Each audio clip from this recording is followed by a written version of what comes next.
The two most complicated things a musician ever has to do is learn how to name chords, and then choosing if they want to be labeled as a dependent by their spouse or their parent. Today I'm going to help you talk about naming chords. And we're going to go from some easy ones to some really difficult ones that may confuse you, because it's really important to understand how chords are named instead of just memorizing a bunch of shapes and stuff like that. Alright?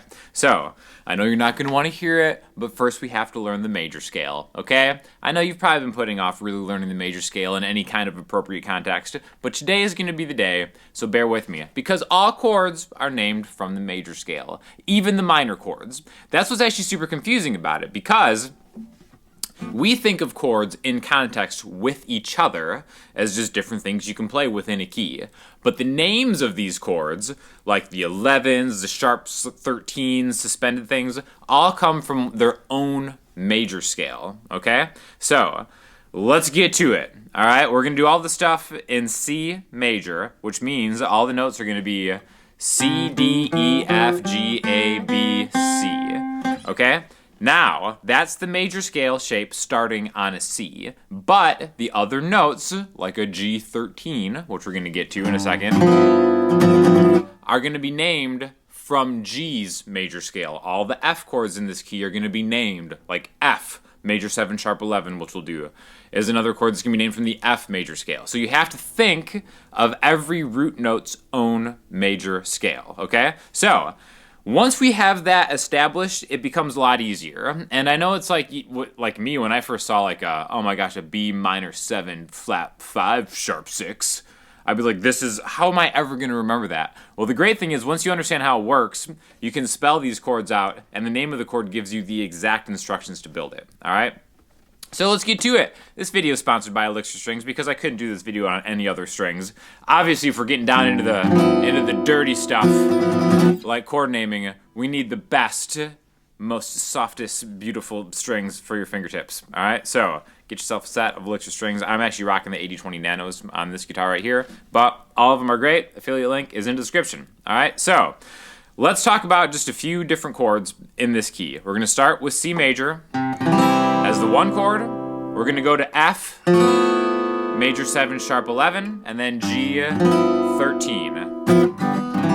Okay, so we have 3 totally different sounding chords, but they all come from the same idea, all right? So first of all, we have to make a major chord. How you do that is you take the 1st, 3rd, and 5th degree of the major scale, all right? All that means is you take whatever notes are in that major scale, you take the 1st note, the 3rd note, and the 5th note. Doesn't matter how many of the 1st note you have, doesn't matter how many of the 3rd note you have, doesn't matter how many of the 5th note you have. They can be in any order, all right? So for instance, in C major, and I always really love the 3 notes per string major scale. So just to make any major scale, let's start on a C, the 8th fret on the low E string, just for an example purpose. We've got 8, 10, 12, 8, 10, 12. Perfectly symmetrical, right? We have a whole step and a whole step, down a string, a whole step and a whole step. 1, 2, 3, 4, 5, 6. All right, then we're going to go down a string. For the next notes in the major scale, we've got 9, 10, 12, 9, 10, 12. And then down another string, 10, 12, 13, 10, 12, 13. Okay, so again, this is just one section of the major scale that I think is the easiest way to remember because it's so symmetrical. The notes would be C, D, E, F, G, A, B, C, D, E, F, G, A, B, C, D, E, F. Or we can number them 1, 2, 3, 4, 5, 6, 7, 8, 9, 10, 11, 12, 13. That's the highest number you're going to need for chord naming purposes. 14, 15, 16, 17, so on and so forth. But again, 13 is going to be the highest you'll ever see in the name of a chord. You'll never see like a C major 18 or 19, something like that. 13 is the highest we go. And it's all about stacking intervals. So, back to that very basic chord, C major. We have the 1st note, the 3rd note, and the 5th note. We can spell that as a 1, 3, 5. Those are the notes in C major. 1, 3, 5. Okay? So we're stacking intervals. We take that 1st one, we skip the 2nd note to the 3rd one. We skip the 4th note to the 5th one. Now we can start building on top of that. Once we have that established, and really, 1, 3, 5. You can do it in different ways depending on how you play the major scale. But that's our 1, 3, 5. The next note that we would add to that chord wouldn't be like the 6th note, it would actually be the 7th note, okay? Because again, we're stacking them. We always skip a note. 1, 3, 5, 7, 9, 11, 13, okay? That's where we end because 1, 3, 5, 7, 9, 11, 13. That gives you 7 different intervals, 7 different notes. There's only 7 notes in a key, right? That's why that's the highest we'll ever get. We'll talk about what makes a 13 different from a 6 in a second, but let's just do that. So, using this shape, we can start spelling out the chord arpeggio style one at a time. We have a 1, a 3, a 5. There's the 7th note, the 9th note, so on and so forth. But let's just take that 1, 3, 5, C, E, and G, and just put it in that tried and true chord that we know, C major. That's going to be our 1 chord.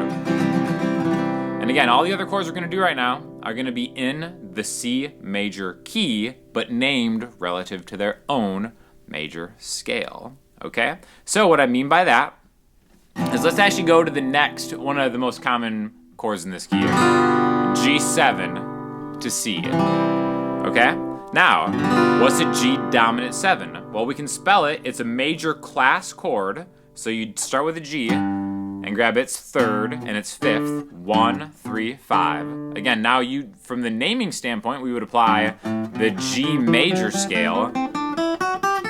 But from a contextual standpoint, we're using notes in the key of C major, right? So when we spell out a G7, it would be a 1, a 3, a 5, and a flat 7. Because in this key, starting on a G, you have an F. F is a note in the key of C. There's no F sharp.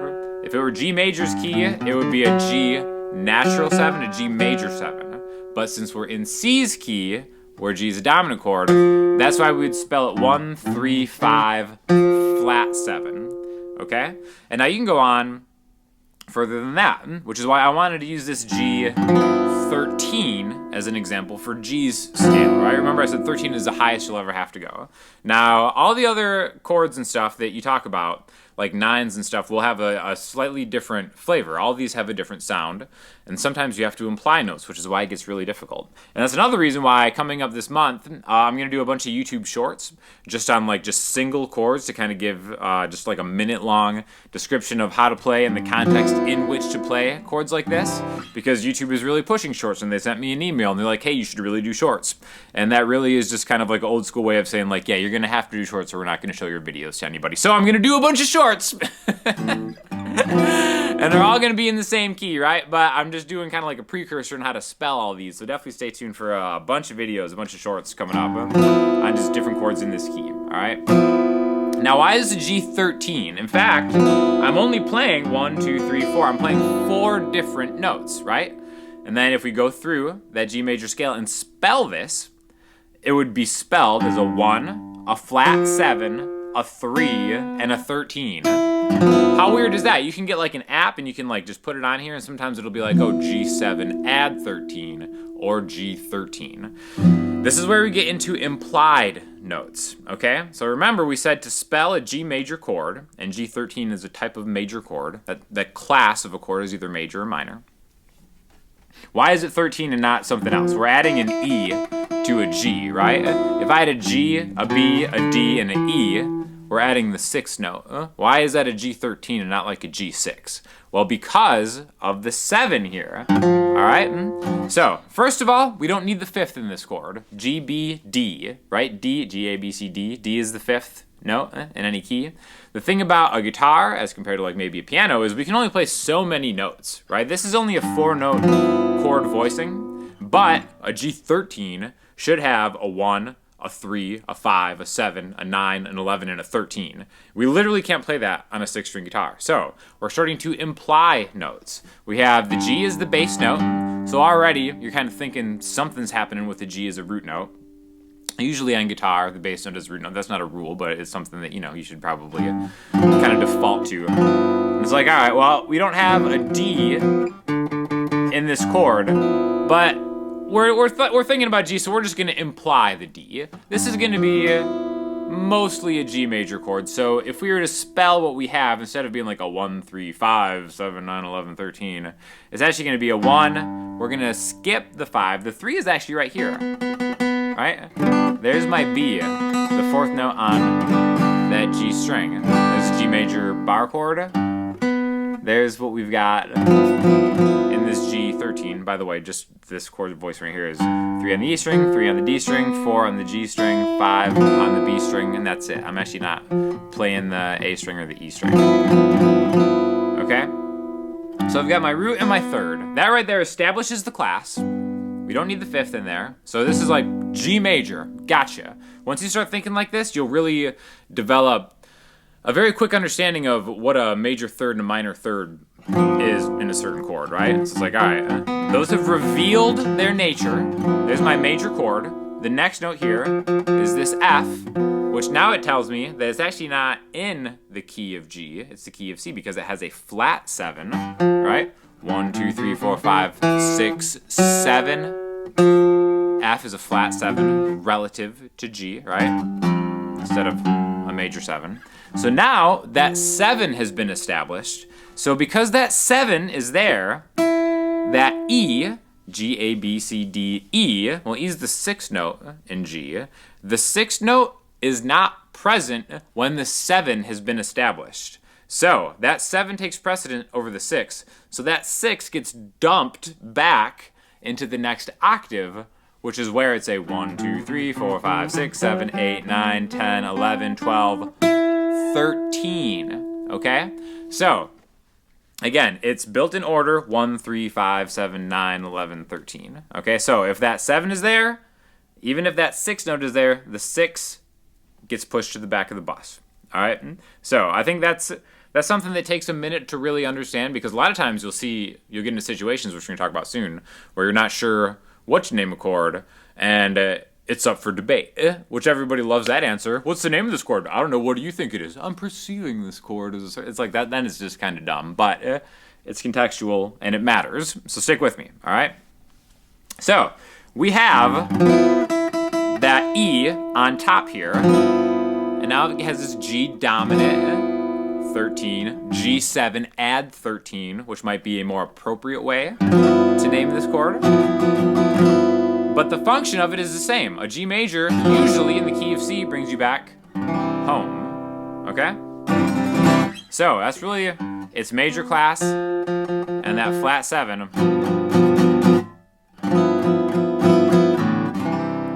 really has a role in this key to bring you back, right? And this is it's a different flavor. Instead of G7, instead let's go like C, A minor, G,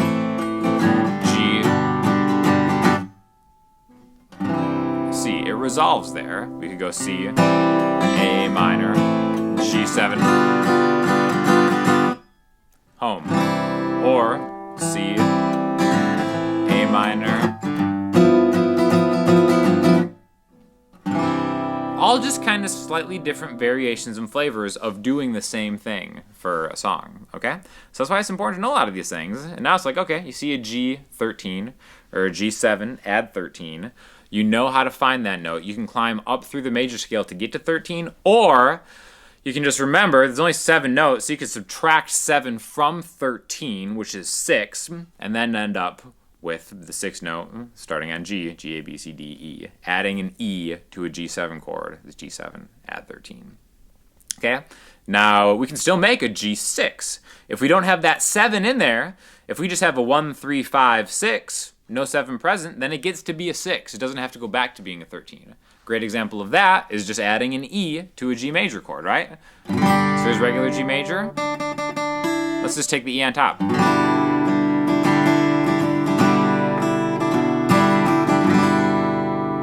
Okay, you can tell that actually has a different sound, even though this is the same note that we used as the 13 in the previous chord. It has a different kind of function. You don't have to go home. It still sounds good to go home, but you can maybe go somewhere else.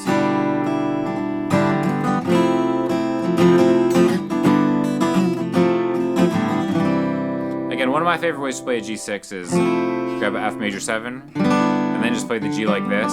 5, 5, 4, 3, open. But because that flat 7 isn't in there, it doesn't have the same kind of effect. So that's the difference between a G6 or any chords, major 6 chord, and a 13 or add 13 chord, okay? Next thing I want to do is something where it sounds like we're altering something in the name of the chord and not just the spelling. So this guy right here. This is an F major 7 sharp 11, okay? That's a real fancy way to say something that is super easy to play. It's basically a C major 7 down a string, okay? So again, here's C major 7, 3 on the A string, 2 on the D string, open all the way down, which is really just a 1, 3, 5, 7 in the key of C. If you move that down, and then now your root note is the 3rd fret of the D string, which is an F, and then we have its major 3rd here, F major 7 sharp 11. Long name for something that's really just 4 notes, an F, an A, a B, and an E. So we could spell this F major 7 sharp 11. The spelling of that would be key of F, 1, 3, 5, 7, sharp 11. Okay? So it's like, man, this seems like a lot. Well, first of all, remember, it doesn't have to be all those notes. We're going to imply the 5th, so F, G, A, B, C. We're going to get that C out of there. What's important is we have an F and its major 3rd, an F and an A, right? And then we have a B. Well, okay, well maybe that's F, G, A, B. Well, that would be the 4th, the sharp 4. What is that? Well, here, let's get that E. That E is the major 7 in the key of F. So now we know that we have a 1, a 3, implied 5th, and a 7. So anything that we add to it is going to be after that 7 because we've established the 1, 3, 5, and 7, right? So we have to find out what's the deal with this B that makes it so nasty sounding. Well, okay, well, where does B sit in the key of F major? F, G, A, B flat, C. Okay, 1, 2, 3, 4. Well, actually, B isn't in the key of F at all, right? So, in fact, B is a B flat in the key of F. F, G, A, B flat. So if it was a B, it would be a sharp 4. Okay, but it's not an F major 7 sharp 4, because like I said, that 7 is there. So we just move that to the back of the bus. What's 4 plus 7? It's 11. So this is an F major 7 sharp 11. Also, disclaimer, none of this matters. If it sounds good, it sounds good. You know what I mean? Like if you're like playing with another musician and you're like, oh, I got this, it's like an F major 7 sharp 4. Oh, no, son. It's not an F major 7 sharp 4, it's an F major 7 sharp 11. If somebody ever says that to you, just leave. Just leave right away, because that's just an indicator that there's going to be more problems down the line. You don't want to have to deal with anybody like that, but it's good to know that you can spell the chord out yourself and do it correctly, even though people will know what you mean if you play an F major 7, F-A-C-E, and then have a raised 4th in there, right? But again, it's good to know that you're spelling it according to the scale degree, all right? So that's just something you can do as a 4 chord in the key of C, right? C.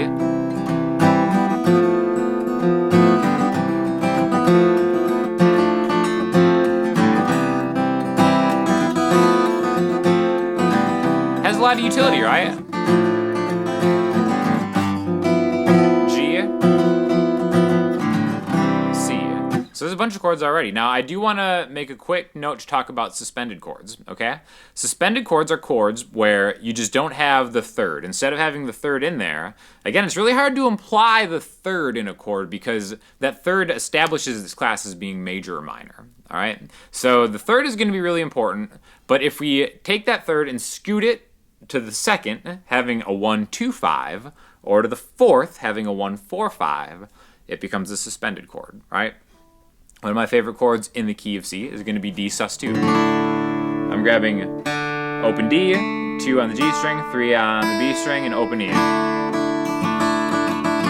Okay, so D sus2. If we were to spell this, we'd be using the D major scale, grabbing the 1st, the 2nd, and the 5th. Okay, so a D, an E, and an A. We have a D here, we have an A here, another D, and another E.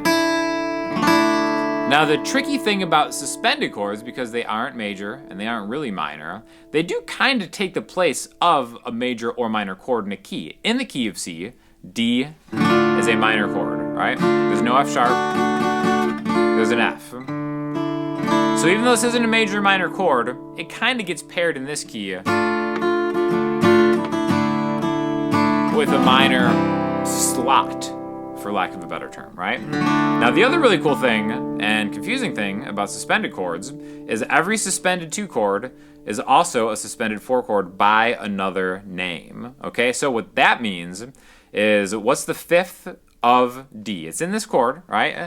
It's an A. D suspended 2 is the same chord name-wise as its 5th being a suspended 4 chord. So again, what's this, the 5th of D? D, E, F sharp, G, A, right? What's, yeah, 5th, yeah, I'm confusing myself with all these names. So A sus 4, what would that be? That would be an A, B, C, D, and an E. A, D, and E, right? Well, wasn't that what we just said in a different order? D, A, like that, and E. So, okay, well, is this a D sus 2 or an A sus 4? I think that because I'm rooting on that D, it's a D sus 2. Now, if we're rooting on the A, or even adding another E here, A sus 4, D sus 2. Okay, again, I really, my rule of thumb here is whatever the root note is how you determine its suspended thing. But again, that's just something everybody should know, even though it makes it a little more confusing. It's like every sus 2 is a sus 4 chord, whatever. When in doubt, follow the root notes and then just use that to kind of beef up the whole thing, right? So I think all this stuff is like really, really actually important to know, because first of all, it'll help you make just better chord progressions, because you can kind of experiment more and you kind of know how to communicate. And once you start seeing the root notes as kind of like just like the leader and the name after it, I think you're going to find that you're becoming a much better musician, because you can also spell these chords out in an arpeggio, right? Like if we take a 1, 2, 5 starting on D, right? 1, 2, 5, then I can maybe like do like a little riff. Or a 1, 4, 5 starting on A, 1, 4, 5. And it's like, oh, it's kind of like the same thing, really. Your lead playing is gonna shine because you can recognize chord tones a little bit easier, and you're just gonna become a better guitar player and a better musician. But really learning how to spell it out is super important. So let me know what questions you have, because I'm gonna be doing more shorts and stuff on this coming in the next coming month, and I can maybe just kind of do a follow-up on a QA or something. So let me know what questions you have. But that's just kind of like a crash course in chord naming. We didn't really talk a lot about minor chords, but basically it's the same idea. You just flatten the third instead of using the minor scale. We're going to get to that when we talk about D minor 6. So stay tuned. But there we have it. Thank you again to Elixir Strings for sponsoring this video. Get yourself some Elixirs, please. They sound so good. They're much easier on your fingertips. They're easier to play, and you actually save money in the long run because they last forever. So check that out. Any questions, comments, hit me in the comment section, Instagram, Twitter, or the website. I'll talk to you all soon. Thanks a lot.